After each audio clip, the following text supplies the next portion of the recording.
Has a lane, 15-10, touchdown Chargers!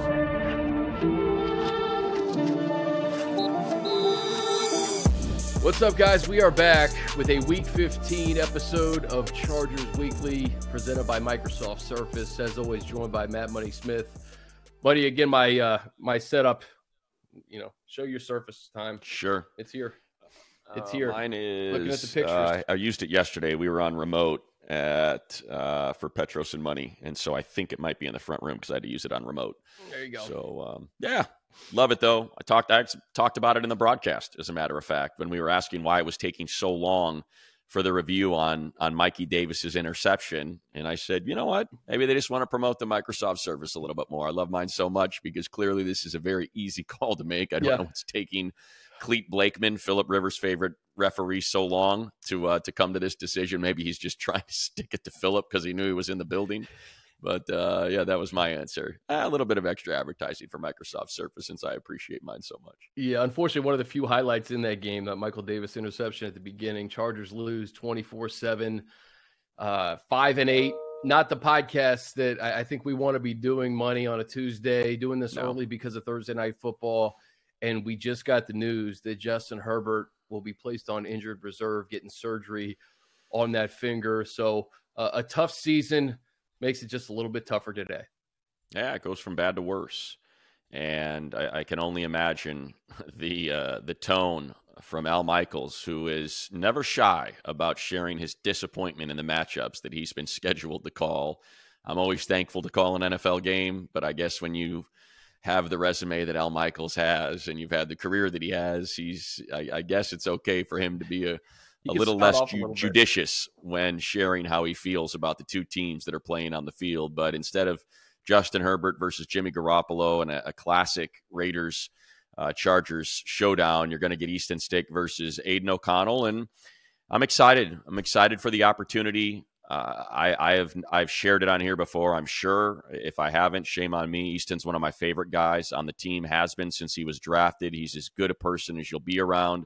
And I'm very excited for this opportunity for him. I hope Chargers fans are as well, just knowing what he's meant to the development of Justin Herbert, how selfless he's been. He could have left.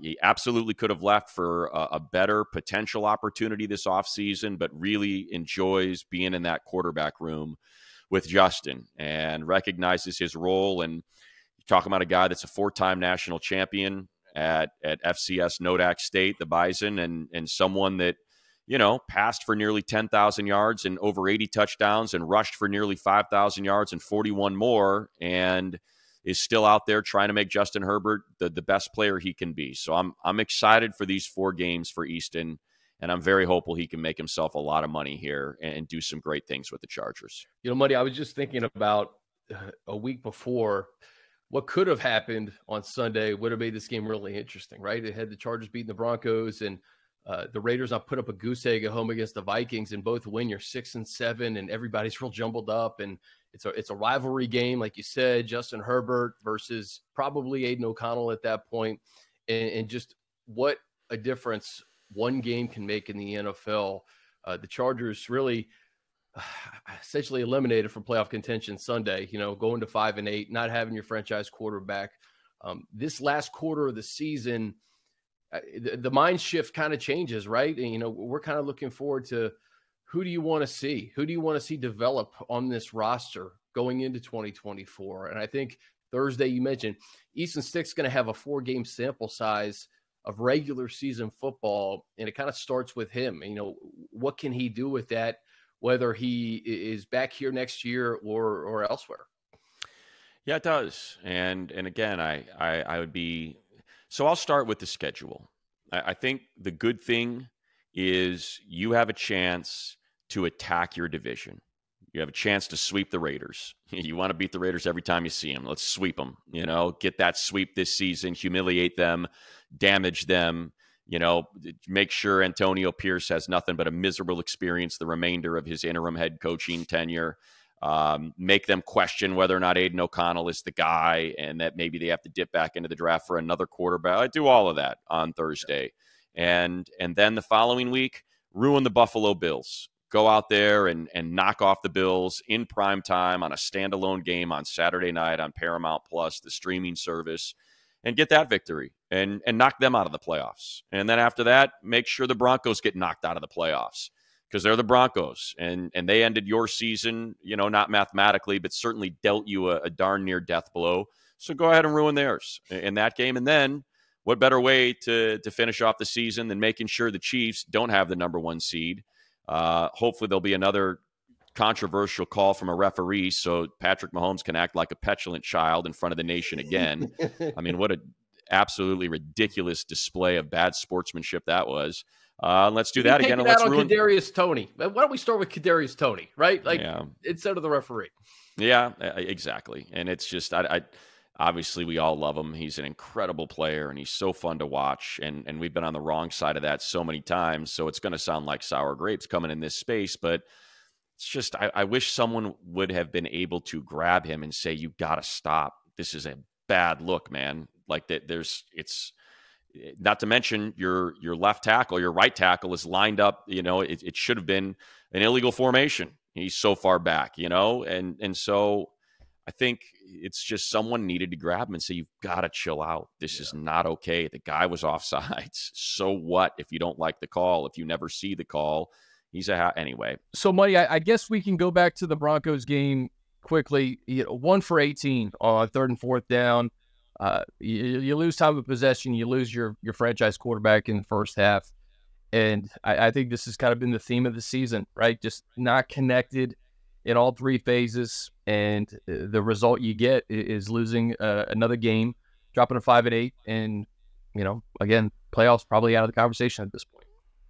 So, yeah, I think the unfortunate part of it is that we've talked about complementary football, and ultimately that's what happened, is you had a defense that played really well for the majority of the game, put you in a position to win with 21 points maybe, and the offense just couldn't pick up a blitz. They could not figure out how to stop an extra rusher, whether it was a nickel, a corner, a linebacker, a delayed blitz. They just, I'd never seen anything like it. Whether it was Josh Kelly missing a block, Trey Pipkins and Jamari Sawyer doubling an interior lineman while a linebacker comes free off the edge.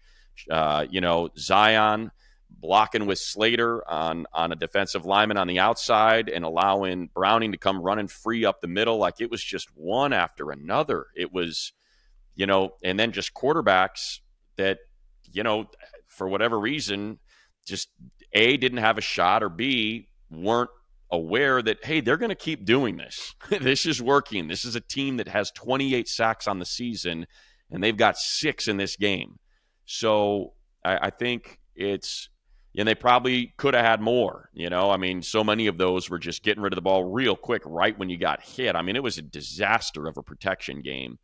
Offensively, the drops continue to be a major issue. Keenan dropped that ball on the Broncos 30 on the first possession. Instead of being in field goal range, you're now punting after 5 plays.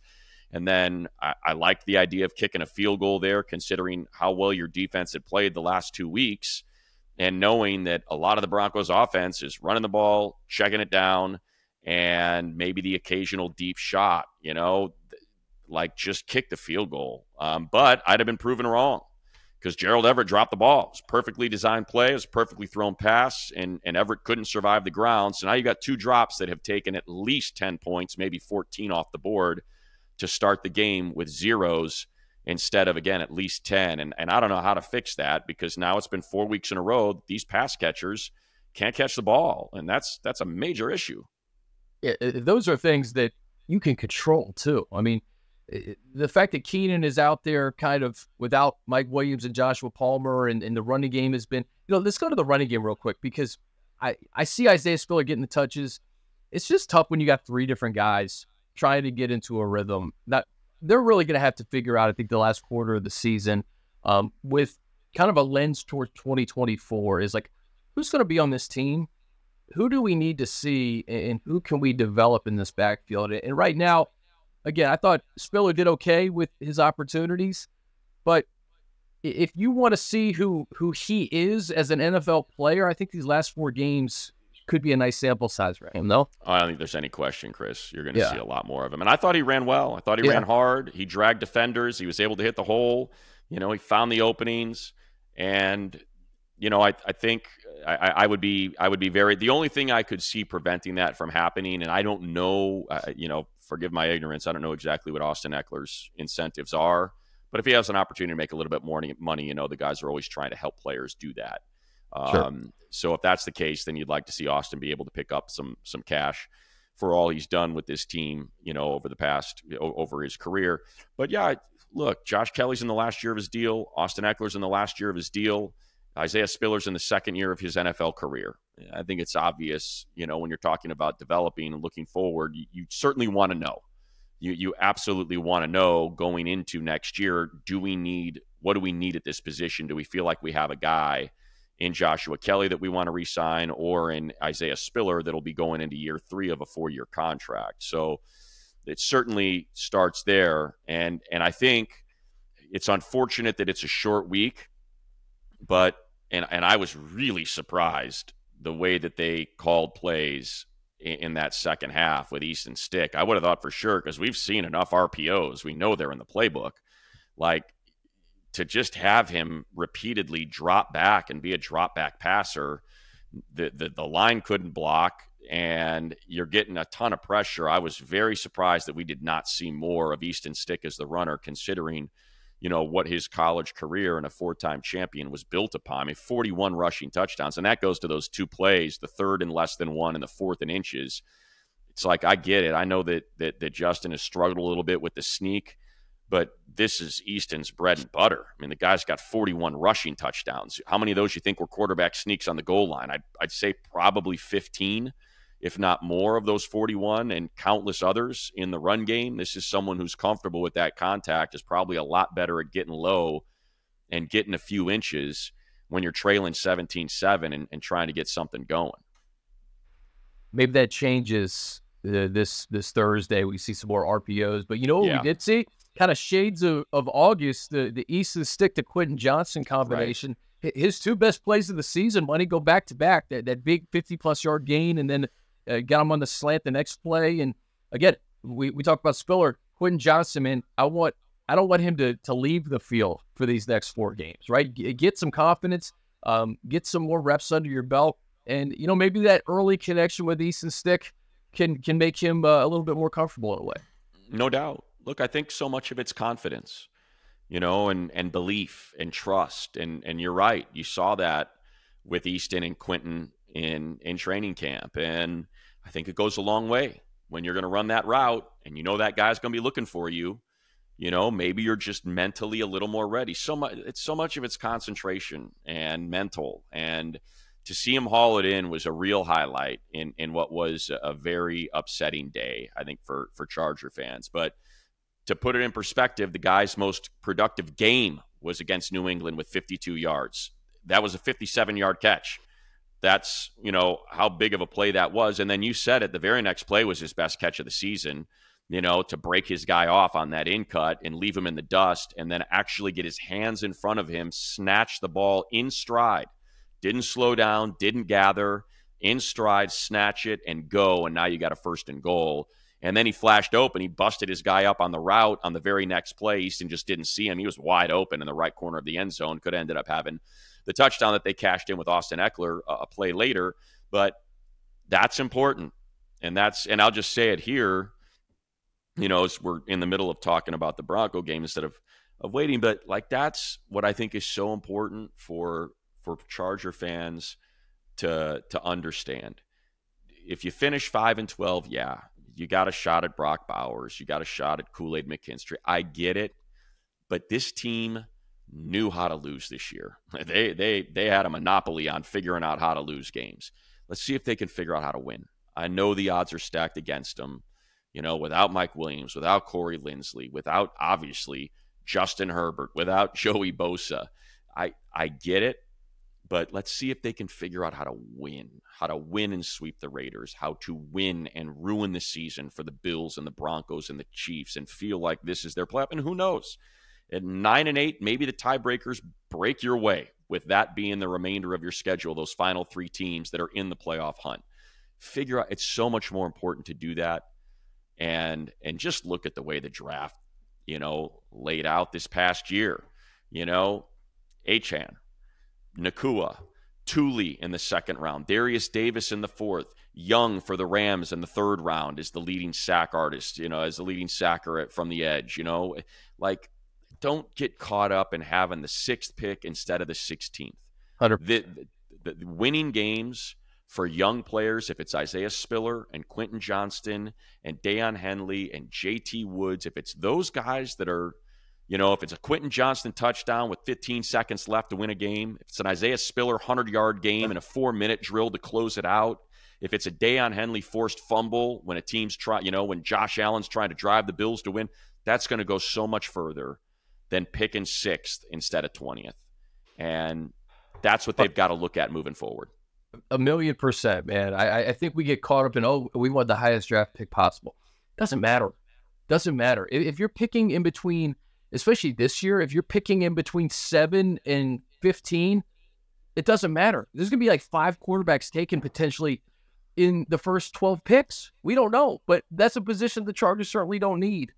And to get caught up in whether you have the 5th pick or the 12th pick, guess what? Micah Parsons went 12. Rashawn Slater. And Rashawn Slater went 13.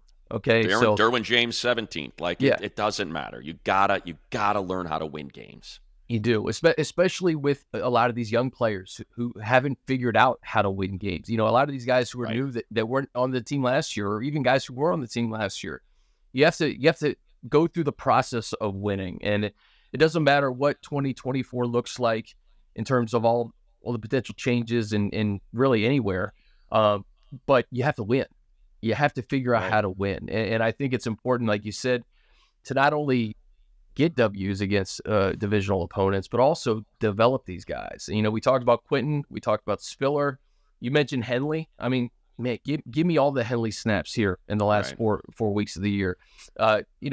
If Thule has hit that, kind of, you get to that week 12, week 13, where you're not used to playing pro football, get over the hump. Let's see Thule finish the year strong. Yeah, Scott Matlock. Yeah. And I think so much of it, Chris, is contracts. Just look at the contracts. You turn down the 5th-year option for Kenneth Murray.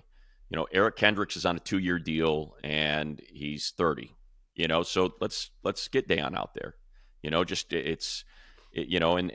with Austin Johnson and Sebastian Joseph, these guys on the last years of their deal. Let's get Scott Matlock out there. It's JT Woods. He's going into year 3. You got to figure out whether or not this guy's going to be on your team. Do you need to draft a safety? Let's get him out there. I know that's a little different because of the injury, but that's what we're talking about. Now there's a balance there.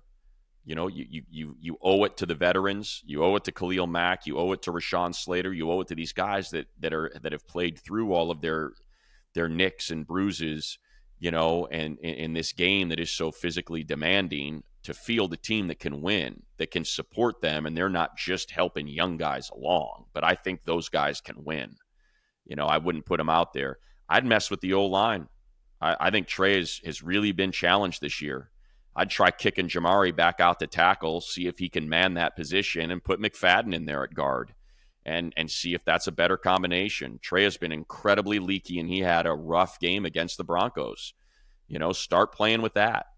Now, that's not fair to Easton if you think Trey gives you the best chance at right tackle, but I'm saying in practice, start figuring out if that is the right combo. Is that the right way to do this moving forward? So it's a tough balance. All of those things, I think, will be in play. Now, they are not mathematically eliminated, so it's probably a week early to start talking. It's probably a loss early, I should say, to start talking about that, because they can still finish with a winning record at 9-8, and they can still finish with probably some good tiebreaker sort of momentum by, if the Bills – I should have pulled up the darn standings before we started this thing. But if let me just get into the playoffs, see where they're at. The Bills have the Cowboys this Sunday, so they got to take care of that first. Right. So, they're 3-5. The Bills have 5 losses in conference. The Bengals have 6 losses in conference. The Broncos have 5 losses. The Texans 4. The Colts 4. The Steelers 4. So you can still win out and win that conference you can still end up with an 8-5 record in conference, or a 7-5 record in conference, is what you could finish with. So that may end up winning a tiebreaker, and that maybe changes the calculus a little bit of how far you're going to dip into playing young guys and giving them all the reps. Yeah. Easton Stick, going to have to go 4-0. A lot would have to happen. Yes. It's an incredible long shot. To kind of put a pin in this Justin Herbert season, a lot of people say, hey, man, this is a wasted season. First year was a big deal. And I just think for quarterbacks, you look at just the history of the position, and some guys will have instant success in the playoffs. Other guys, it takes a long time. It took Peyton Manning a long time. I think some of these adverse situations for a quarterback only builds you moving forward. Again, there's not much to take positive from it, but if you can take a positive, Justin Herbert has been through a lot of close games. Money, you mentioned before this season how many close games he won in the fourth quarter. Didn't come out on the right side of a lot of them this year. But you learn a lot. You learn a lot about yourself. You learn a lot about the league, what you have to do in certain situations. And I have to imagine in such a disappointing season for Justin and the team, he can pull something out of this for next year that will make him better, because we've seen it. There's a reason why he gets top money in the NFL. His talent and what he has done to this point on the field hasn't always translated to wins, but the history of the league, man, you look at a lot of really good Hall of Fame quarterbacks where it took a little bit of time, and maybe this year is, we look back, maybe in a couple of years as back, what? I learned a lot that year, and it got me to this point. For her, it's been interesting just because you look at all the early success that Patrick Mahomes has had. Lamar Jackson was MVP his second year in the season, the second year of his career. Trevor Lawrence won the playoff game over Justin Herbert last year in his second year. We obviously know about Joe Burrow and making 2 AFC championship games and a Super Bowl. So certainly he's being compared to his peers, to, the players that are of his era of quarterbacks, and he's come up short in terms of win production, but I have absolutely zero concerns about him. The way he played this year, the toughness that he exhibits, the challenges that he routinely faces, whether it's losing your left tackle last year, losing your best downfield threat this year, not having a running game whatsoever to work with all season long. So for me, I just look at him as the constant, right? He is the foundation. He's the rock and everything. He's the sun and everything orbits around him. And I am not concerned that he's going to burn out anytime soon. The planet's going to keep whirling around him for the next 10 years or 7 years at least. I think when you assess the roster, and I think there's a lot of great players on this roster, and they were certainly good enough to win this year. I firmly believe that. But I think if you're being real about it, what are our anchors? And they've got good anchors. You've got a left tackle that's one of the best in the league in Rashawn Slater. You are set right there. You now have, I firmly believe, a potentially elite edge rusher in Thule, who's 21 years old, moving forward. I mean, those are the 3 most important positions in football: defensive end, left tackle, quarterback. Those are the 3 spots where you begin to build a team. They're set there. They're set. So you're already ahead of the curve. So that's sort of what I look at moving forward. And now you've got to figure out how to surround them with young talent, with veteran talent, and figure out what that balance is. But it's important these last 4 games to hopefully find Quentin Johnston as a number 1 receiver. Can he get those? Can he get a couple 100-yard games? It won't be easy, but it's doable. And is Isaiah Spiller a legitimate running back? Can he be your RB1 next year? Those are the things they've got to figure out. The fact that they have the foundational pieces in place is a big help. All right, take a quick break, and we'll talk about this game on Thursday night. All right, guys, a big thank you to our partner, Microsoft Surface, the official sideline technology provider and laptop of the NFL and the Los Angeles Chargers, that provides players and coaches with the tools to succeed both on and off the field. Check out the powerful Surface Pro 9, combining the power of a laptop with the flexibility of a tablet at surface.com. VIP ticket packages for the first ever Super Bowl in Las Vegas are now on sale, and only On Location offers all-inclusive experiences worthy of the entertainment capital of the world. Ticket packages boast an array of offerings, such as premium seating to the game, epic pregame parties with headline talent, NFL legend appearances, premium drinks and fare, and much more. Visit NFLOnLocation.com or search NFL On Location today. Your football experience of a lifetime awaits, only with On Location. So, Money, prime time in Vegas. Aidan O'Connell versus Easton Stick. Just like we drew it up. Yeah, exactly. Again, a week ago, this could have meant something for the playoffs. A little bit different now for Alan Kirk Herbstreit and you and DJ calling the game. What do you want to see? We want to win. We talked about, who cares about draft pick? Beat the Raiders, right? Yeah, beat the Raiders. I want to see Easton featured to do Easton things. I want to see, like I said, I was very surprised at the play calling when he was in there. And again, it's mid-game, so it's really hard to adjust dramatically. So I get that. But I want to see him running. I want to see some options. I want to see RPOs. And I want to see a lot of Isaiah Spiller. I want to see Quentin Johnston featured, see if we can continue that relationship between these two. Defensively, I think Khalil Mack said it. Just echo what he said. You got to bring it. You think you bring it in practice, fine. But it's a different deal when it's Sunday or, in this case, Thursday. And these young guys got to know what it takes to win a football game. And so I appreciated him saying that and trying to set that tone. And I'd love to see him and Thule and Khalil get another 6 sacks. Get to 100. How sweet would that be? He's at 99.5. I want to see Khalil get to 100 sacks against the team that thought it was a good idea to trade him for a first-round pick instead of being the face of the Raiders for his entire career. So I'd like to see him get that sack. I want to see Thule perform like he did, in the last, pretty much all season, but especially in the New England game when he was a true force. Want to see that again. I think there's a lot that we can be excited about in this game. And if they win, you improve to 6-8. And what if the Bills lose this game and they're 7-7? Well, now you beat the Bills and you're 7-8 and you got a tiebreaker. And, now you've jumped them in the postseason race. And then who the heck knows what happens?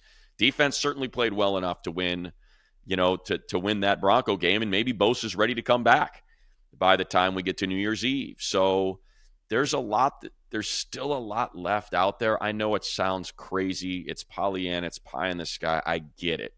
But maybe it's just my powder blue glasses, Money. It is, but it's my affection and my appreciation for Easton Stick that I really want to see this go well for him. The Chargers have their quarterback. This is not about the Chargers moving forward. This is about one of those. There's so many of these. There's a reason why the NFL is the most popular form of entertainment in America, because it's a soap opera. It's a book. These are individual stories inside of team stories. And I think if Easton can write this story and it can turn out the way I think it can, that I believe it can, I think it'll be really special, because I think these players will rally behind him. I really do. I believe he has that much respect in that locker room. And we've seen it. We've seen it with Carson Wentz out of North Dakota, and he followed Carson and got those 4 titles. And we saw it with Trey Lance and why he was drafted number 3 overall. I know his career has not gone how he would like, but you see it with the head coaches from that program who have moved on to Kansas State and Wyoming, and now USC. Exactly, to USC for linebackers and assistant head coach. That's a program that knows how to win football games. And so maybe it's just me being hopeful for his story, for his future, for his career, that this thing that they could find something, that there's something here, that guys could start getting healthy, and that they can start tinkering with some things that they were maybe afraid to earlier in the season, because it doesn't, what if you tinker and it goes wrong and you're still alive for the playoffs? Well, now just get rid of all of that.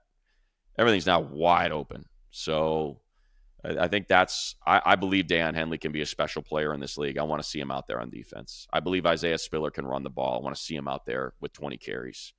I believe Quentin can get over this, can get over his confidence issues and his concentration issues and do what we've seen him do, and that's get open and beat guys and catch the ball and build confidence going into next year with, instead of 270 yards, he finishes the season with 600 yards and 4 touchdowns or 650 yards and 5 touchdowns. That's what I want to see, and I believe that there's still an opportunity for them to do that.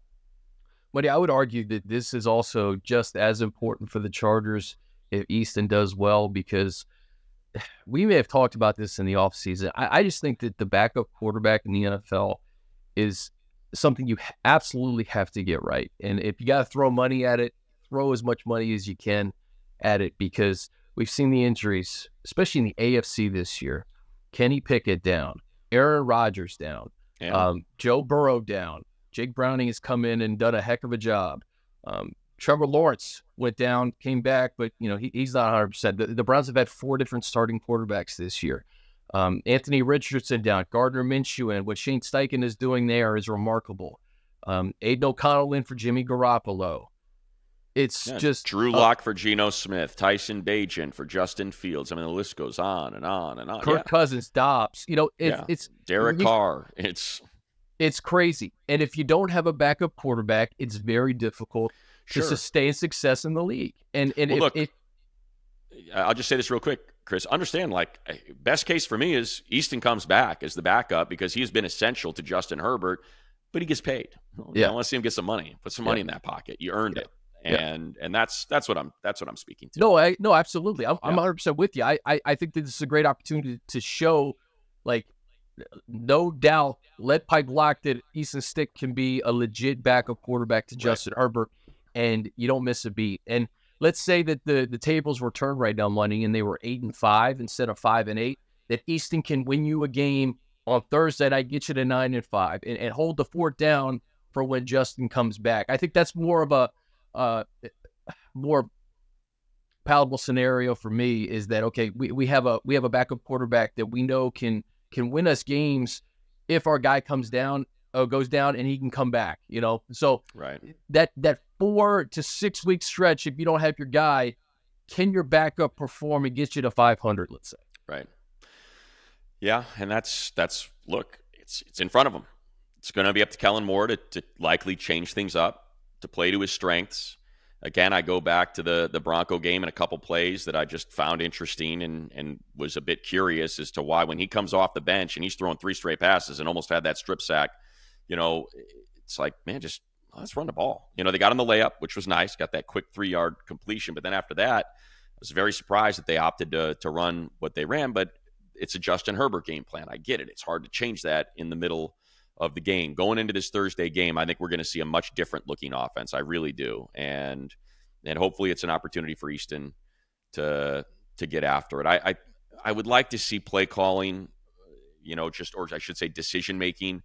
I said it. The defense has played really well.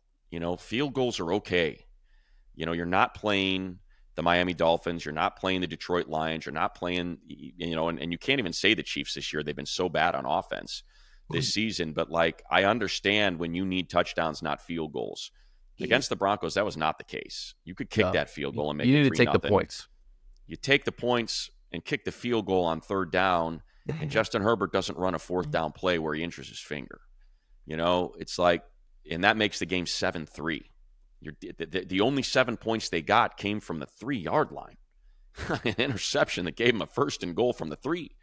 Those were their only points. Yeah. It was very curious to me that was the approach. And again, I say it while acknowledging I was wrong. It's right to go for it on 4th down based on what the outcome was. Gerald Everett's got to catch the ball, and now you're up 7-0. But I think I'm comfortable taking the 3s. You won a game 6-0 the week before. No, I don't think you were wrong. I think you were right. I think because Cameron Dicker is one of the best kickers in the NFL, right. So you have that in your back pocket. The points are automatic. And that's frankly, why the Broncos have been so good as of late is because they take the points. It's not pretty. Yeah, and they're playing great defense and take the points. You're right. And they control the clock. I thought just the biggest illustration in the game to be on kind of how the Broncos are playing right now, why they're winning, was that last drive where they were just converting third downs, running the clock, keeping the Chargers offense off the field, and just icing the game. They controlled the clock for they had 33 minutes of time of possession. I have never seen a display of missed tackling so egregious. It's not good. And Derwin acknowledged it. He said, look, it starts with me. I mean, it was a brutal blown tackle. He's got Troutman dead to rights for no gain on a 3rd and 8, whiffs the tackle, and it becomes a 9-yard gain. And then it was just open the floodgates from there. Kenneth Murray, Asante Samuel kept leaving his feet to try to tackle Javonte Williams. And it's like, you've got to know your opponent. Guy weighs 230 pounds. Just wrap him up and hold him and wait for backup. That's the way you've got to tackle. When you're a safety and you're taking on a tight end who weighs 265 pounds, don't dive at his feet. Just grab him, hold him, and wait. And wait for reinforcements. It's like, be steady, not spectacular. Be steady. Steady Eddie. And they were not on that drive, and it cost them 8 minutes and ended the game. That's the thing, man. It's you got to play 60 minutes of football. Like you said, the defense has played really good in large stretches, but it's those little stretches where you lose the game. Yeah. Well, you take the 2 field goals, and it's a 17-13 game at that point. Yeah. It's like that's where I think it's so maddening, and that's just still what Khalil Mack talked about. That's just too much woulda, coulda, shoulda. But I think it's important to acknowledge it moving forward. See if we can stack some wins to close the season and feel really good about these young players, and maybe, again, catch a break in the tiebreakers. They're all going to play. I mean, if I go through the schedule, you start, if I just look at the Colts at 7-6, right? They've got the Steelers, who are 8-5. So now whoever loses that game obviously has an additional loss. They close with the Texans. They get the Falcons, who are trying to win the NFC South in there as well, and the Raiders. So that's the Colts, the Steelers. We mentioned they got to play the Colts this week. After that, they get the Bengals, the Seahawks, and the Ravens. Okay, so can they go? If they go 2-2 there, now you have an opportunity to jump them in the conference record. Like, it's still there. I get it. It's a huge, incredible long shot. But what I'm getting at is, at least you're not playing out the string yet. You can go into this Raider game and say, look at the Texans. They've got the Colts, the Titans twice, who just went into Miami and knocked off the Dolphins, and the Browns. Those are 3 divisional games, and a Cleveland team that's at 8-5 right now and in the wild card. The Browns have the Bears this week, who just destroyed the Lions and have won 3 of 4. The Texans, the Jets, and the Bengals. Like, you can sell it. All you got to do is win this week. The Bills lose to the Cowboys, and that is a playoff game. You beat the Bills, you jump them in the standings, and you now own that tiebreaker. Like, I get the odds and that they will not be favored in any of these games, but what I'm saying is, if you're the coach and you're the players, this is the conversation you can have. Look, beat the Raiders, and you're in position to jump 3 or 4 spots in this playoff race by knocking off the Bills next Saturday. That's how tight this thing is. So it is still there for us to go get. Let's go get it. I think that goes a long way, as opposed to, we're asking you to put your body out there and sacrifice your physical well-being to finish the season 6-13 or 6-11. Yeah. Last thing for me, I'll just say this. Independent of the playoffs, it's the Raiders, man. Like, you see the alumni that were there on Sunday? They hated the Raiders. Phillip Rivers, Gates, Hardwick, LT, all those guys, man. You got up for Raider Week. Marty Schottenheimer got you ready for Raider Week. And that should mean something, too. I realize the rivalries change, and they're in Vegas now, and Chargers in Los Angeles. It's still the Raiders. And you should want to beat the Raiders, especially coming off a loss to the Broncos. You get a short week, turn around, take care of business in Vegas, come back for your extended bye. Right? Yeah. Simple as that. Simple as that. Yeah, you get the extended bye for the Bills game, too. Yeah. Even more time. Now you've really got time for Kellen Moore to draw this thing up and play to Easton's strengths and see if you can get out there and get another victory. Beat the Money Raiders. Safe Travels. Anything else? Beat the Raiders. Beat the Raiders, right? That's it. Beat the Raiders. For Money, I'm Chris. We appreciate you guys listening and watching. Apologies for my audio and video issues today. Hopefully it's not too noticeable, but we're going to get you a Technology for Dummies book for Christmas, Chris. We're going to get this thing right. It's just it's the last quarter of the season for myself. Things are not going well here at that. There you go. Exactly. House, so it's all falling apart, man. What are you going to do? All right. For Money, I'm Chris. Chargers Week.